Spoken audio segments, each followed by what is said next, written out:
Good morning. The hour of 9 a.m. having come and gone, I would like to call this meeting of the Basic Education Funding Commission to order and have Ms. Wilkin, could you please call the roll? Yes, and if you could be on microphone for those folks who are listening at home, that would be great. Argel? Here. Delgado? Bitterer? Here. Hughes? And Delgado's in the waiting room somewhere. Thank you. Isaacson? Here. Krug? Here. Miller? Ortitai? Phillips-Hill? Here. Rothman? Here. Schweier? Here. Sturla? Here. Topper? Here. Warner? Williams? Here. Thank you very much, Ms. Wilkin. And I know that we've all had a long few days of session, so I really appreciate today's attendance to receive the testimony and the report from the Independent Fiscal Office. In order to be mindful of everyone's time, I'd like to ask my co-chair, Representative Sturla, if he has any opening remarks. No, I'll pass on that. Thank you. Well, thank you so much, Representative. I'd like to call up Dr. Matthew Knittel, Director of the Independent Fiscal Office, to walk us through the work he and his team have done to compile valuable information received from schools all across the Commonwealth as part of this Commission's ongoing efforts. Dr. Knittel, can we please swear you in? Do you swear that the testimony that you are about to give is the truth, the whole truth, and nothing but the truth, so help you God? And if so, please indicate by saying I do. I do. Thank you. And Dr. Knittel, please proceed when you are ready. Well, good morning, Chair Phillips-Hill and Chair Sturla and members of the committee, and thank you for the opportunity to present the results from the 2023 Basic Education Funding Survey. I will provide some very brief remarks on the survey and the results, and for that purpose, I'm going to limit my comments to 3 of the tables in the report, although there are many tables therein. But the 3 tables I will cover should provide some general context for the overall results that we have found. And I'm happy to take any questions at the end of my comments. But before I begin, I would like to thank the school districts and the charter schools who participated in the survey, and I would like to also thank the Pennsylvania Department of Education, the Pennsylvania Association of School Business Officials, and various legislative staff for their assistance. And I'd also like to commend the IFO staff that worked on the survey, and that would be Karen Maynard and Rachel Flaw for their good work. So for this survey and for the results that you have, we sampled 100 school districts and 25 charter schools. And this is the same sample that we had used back in 2015, 8 years ago, for the same purpose. And we used the same sample for 3 reasons. First, it allowed comparisons to the results we have now to the results from 2015. Second, it ensured consistency between the 2 surveys. And third, it allowed respondents to compare their responses in 2015 to what they were submitting now. And in fact, we had a number of school districts and charter schools reach out to us looking for their responses from 8 years ago so they could remind themselves how they responded to the survey at that time. So that was a good result. We were encouraged by that because it ensures consistency between the 2 surveys, especially if there's turnover at the school district level. Although the survey responses are generally similar, and I'll show you some of what that looks like, I should point out a difference between the 2 years. And one of the differences that we found is that the concentration of economically disadvantaged, or ED, and English language learners, or ELs, has increased between the 2 surveys. And those metrics for 2023 can be found on the table on page 3 of the report that you have. And I'm just going to go to that table and pull out a few highlights from it.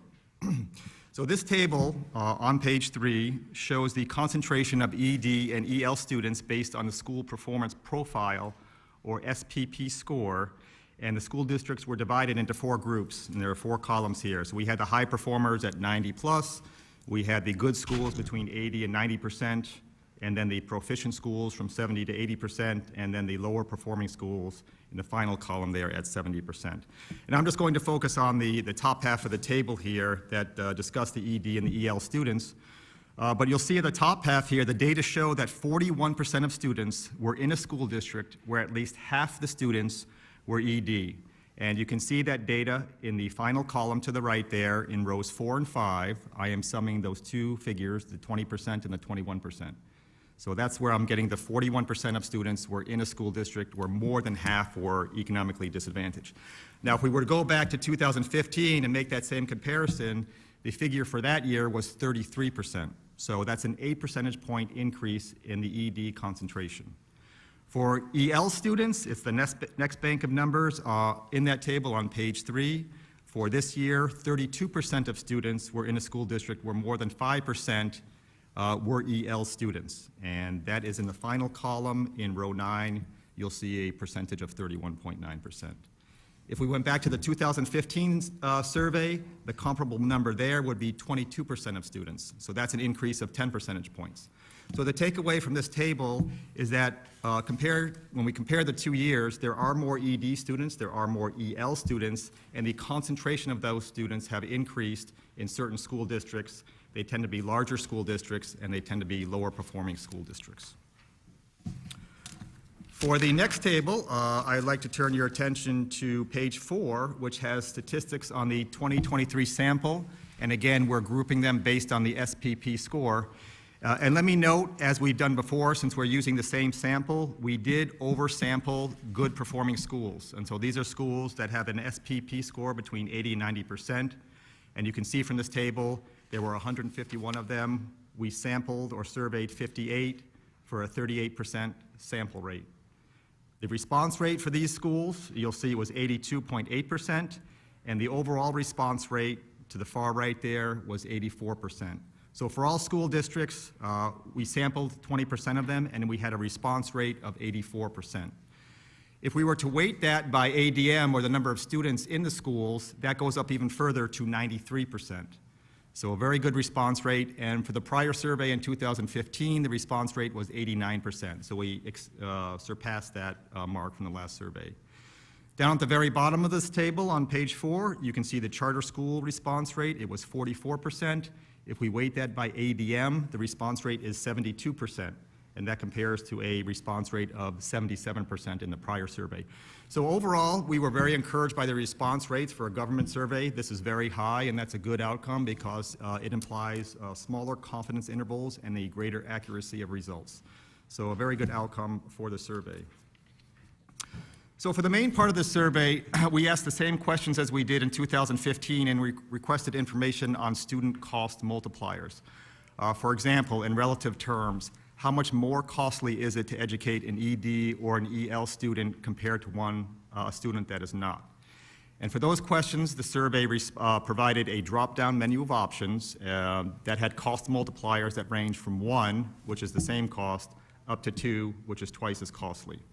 And as an example of those results, I'll turn to the next page on page 5, where we have the ED cost multiplier. And you can see at the top portion of the table, we have our raw data. And based on that, you can see for our school districts, 38 responded that they had a cost multiplier between 1, the same cost, or 1.19, which is 19% more costly. So 38 school districts out of the 84, 45% of them responded with a cost multiplier in that range. And then if you go over to the right, you'll see that 9 school districts, or 11%, reported a cost multiplier between 1.8 and 2. And in the final column, you'll see that 1 school district did not respond. So that's also a good outcome. Nearly all school districts that responded did provide answers to all of the questions, and they were not leaving blanks. Down at the bottom half of the table, we've computed some data that's helpful to interpret these statistics. We computed a median value, an average value, and a weighted average value based on the number of ADM in the school district. And these values, and we don't show them in the report, they are similar to what we did in 2015. And you'll note that the averages and the weighted average are slightly higher than the median value. And what that means is that the distribution is slightly shifted to the right. That implies that the larger school districts tend to have larger cost multipliers, And as you can see in the data, the lower performing schools generally have higher cost multipliers too. You'll see that in the weighted average of 1.44. If we were to compare this to our results in 2015, they're very comparable. The main difference for this particular table was that weighted average cost multiplier was 1.3, and as you can see right now, it's at 1.42. So it did tick up a bit, but it ticked up by less than 10%. Starting on page 20, and I won't cover these results, we have the 4 new questions that were inserted for the survey this year on facility assessments. Those were added by the commission. For those new questions, the recipients were provided a drop-down menu of options, and the great majority of school districts and charter schools did provide answers to those new questions. Finally, at the very end of the document, if any comments were submitted by school districts or chartered, we included those verbatim. The only thing we corrected were obvious spelling errors, but all comments submitted by any of the respondents were included in the document and can be found there. Well, thank you, and I'll be happy to answer any questions you have on the survey. Thank you very much, Dr. Knittel. Members, questions for Dr. Knittel? Chairman Sterla. Thanks. Thank you for this information. So you talked about the comparisons with 2015, and I don't know whether it's staff or whether it's you, but can we get something that shows those comparisons so that we don't have to go flipping back to another document and using this one so that we can see those in front of us? Absolutely. We have a summary document I'm happy to send over right after this meeting. Okay, thank you. And then, so you talked about the increase in terms of economically disadvantaged and English learners. And I guess the question I have when it comes to the multiplier then, was the increase in the multiplier driven by the school districts that were low performing and already had experience with those students, or was it driven by the school districts that had were high performing school districts who now had some economically disadvantaged students and understood, like, holy mackerel, do you realize how much more it costs to educate one of these kids? Sure, excellent question. I don't have that answer in front of me, but based on what we will send you, we can make that computation to see what's driving the uptick in the cost multipliers and pin it down to the exact type of school district. Okay, because I mean, there's from my experience, I think the lower performing, poorer school districts have always known this, and I'm just guessing, but I mean, I remember when I was talking to a school district 10 or 15 years ago, and I was talking about our homeless population. They said, oh yeah, my gosh, we've started to experience a homeless population too. We have like 10 kids that are homeless. And I said, well, we have 1,000. We knew what the cost was. They were just starting to experience that and suddenly realized like how much more it costs and what the factors are. And so I'd be very interested in seeing that information. And then back on page 19 of the report, this is something I've been particularly interested in for years, and it deals with crossing guard expenses. I'm curious, and I guess it's because we used the same data that we did the last time, but for example, I think my school district spends $450,000 in crossing guards. That's like already three times off the chart, where the highest is $150,000. And I know Philadelphia spends like $12 million on crossing guards. That's like 100 times off the chart. And I noticed that on page 19 it says the data excludes an outlier response that is more than 3 standard deviations away from the average mean response. In my mind, that's basically every urban district. And so are we excluding the data that is the most critical? The ones that are using crossing guards the most gets excluded from the data, and so we're basing this on, districts that don't have many crossing guards that it's not a significant issue for. Sure, I think in this particular example, we didn't exclude one outlier response, but let me just confirm that, yes, we did exclude the one. If it's the commission desires, what we can do is make an alternative computation, including that outlier. The reason we excluded outliers in the first place is because it appeared to be perhaps a data entry error for many of them, but in this case, as you noted, it could be, appropriate. Yeah. But if it's helpful, we will provide the information on the outliers. If and I we could at can- least know who the outlier was, because if it is either my school district or a school district of Philadelphia, it makes perfect sense as to why it would be an outlier, but they would be indicative of those types of schools that are the ones most impacted by that factor. And so it would be sort of like saying, when we do transportation costs, we say, oh, you know what, we give a heavier weight to rural school districts because we know that they have a lot more. And so when you say, well, what's the average cost to do busing? If all I did was look at a tight suburban district, I'd say, well, it's not much. They only drive 5 miles or 10 miles.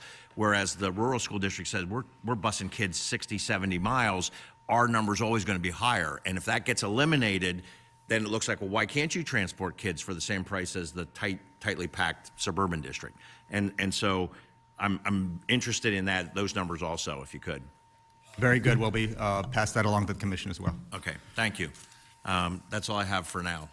Well, thank you very much, Mr. Chairman. And I would like to recognize that while testimony was being provided, we were joined by Senator Miller, and we'll appreciate the receipt of the summary document that you spoke to, and we would be happy to distribute that out to all of the members. Are there any other member questions? Hold on, if we could, we'll recognize Senator Argel, followed by a second round with Representative Sturla. I feel a little bit like I'm back in my multivariate statistics class, and so help me with this one. But on page 1, the relationship statistically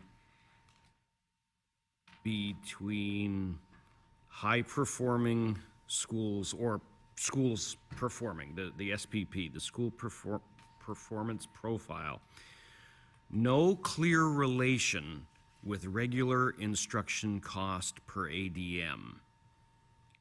So what the school districts are spending per student does not have a clear relation with how the overall school is performing. Am I reading that correctly? Am I interpreting that correctly?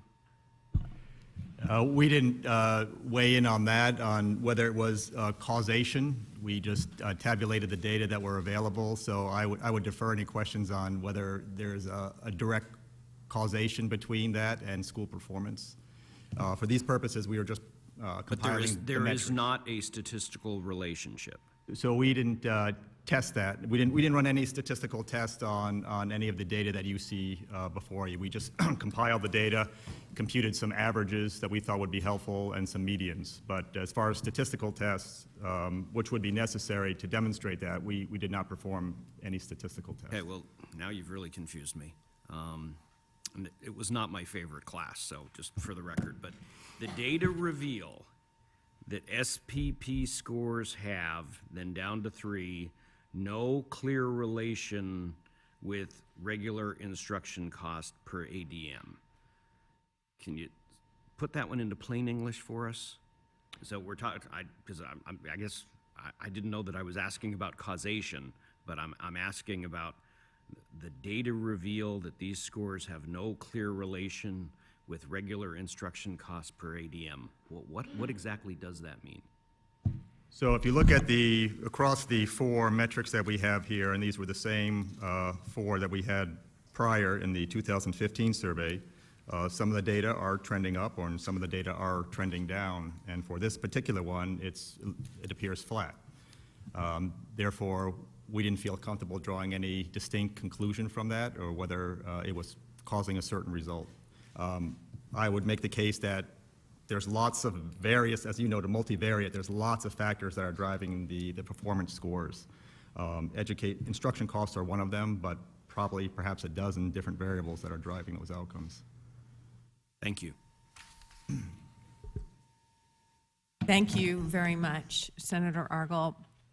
before we turn next back to a second round with Chairman, we can go to Senator Williams. I do want to recognize that we have Deputy Secretary Delgado virtually with us, as well as the good gentleman from Philadelphia, Senator Hughes, is joining us virtually as well. And we'll turn next to Senator Williams.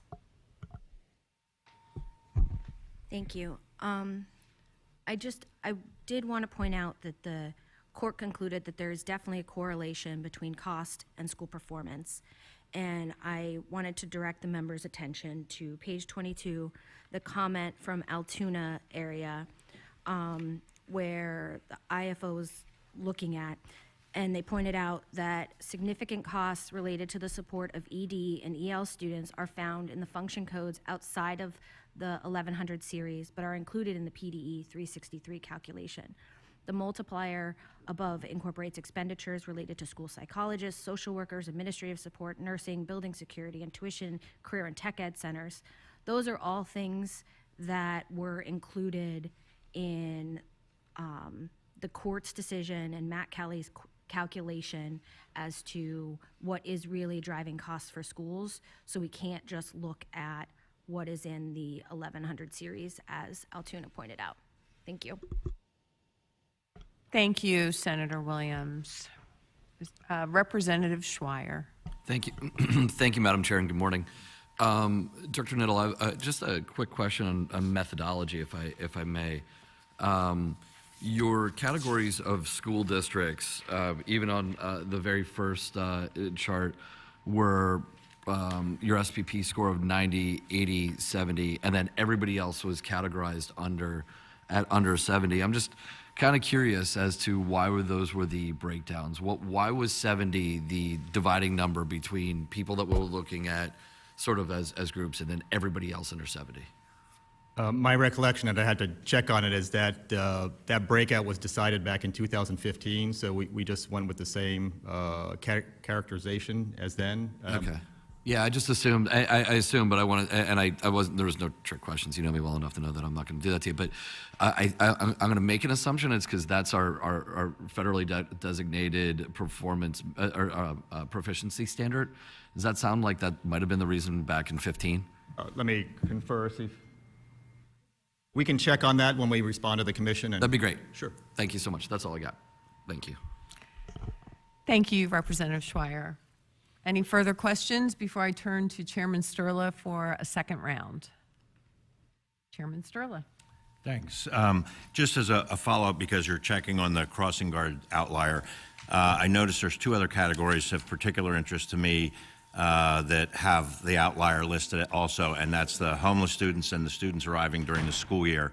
And I base that purely on anecdotal evidence of the grade school that my kids attended, where the school started out with 500 students every year, ended with 500 students every year, but because they served the biggest homeless shelter in the entire county, where kids filtered from the entire county into that school district, that particular school saw a turnover of 350 students between September and June of the following year. And it took me early on in my career about 10 years to convince the Education Committee in the House that those statistics were actually true. And the way we finally convinced everybody was when the superintendent from my school became secretary of the Department of Education and testified that those were in fact true statistics. Because prior to that, we even had the principal testify, and the members on the committee said that just can't be true. My kids are still going to the same school with the same kids they went to kindergarten with. How could you possibly have a turnover of 350 kids in a year's time?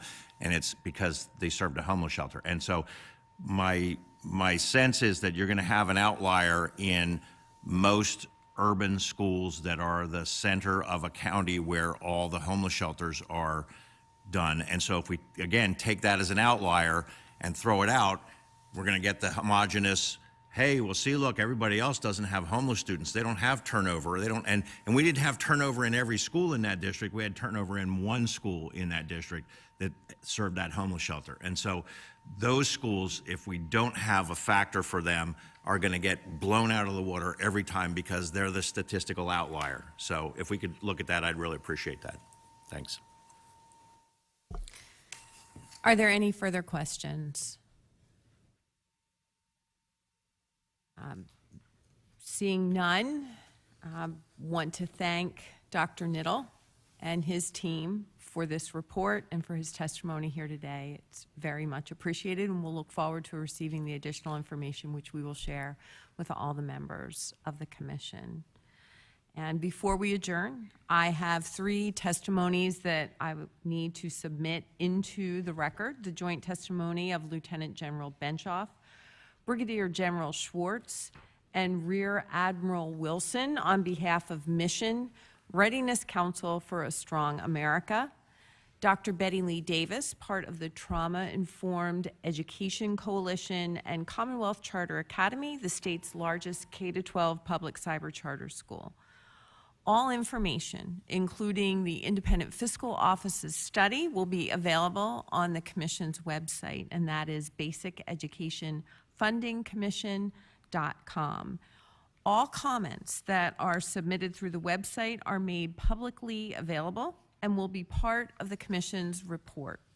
And with that, the Commission stands in recess until the call of the chairs. Thank you very much.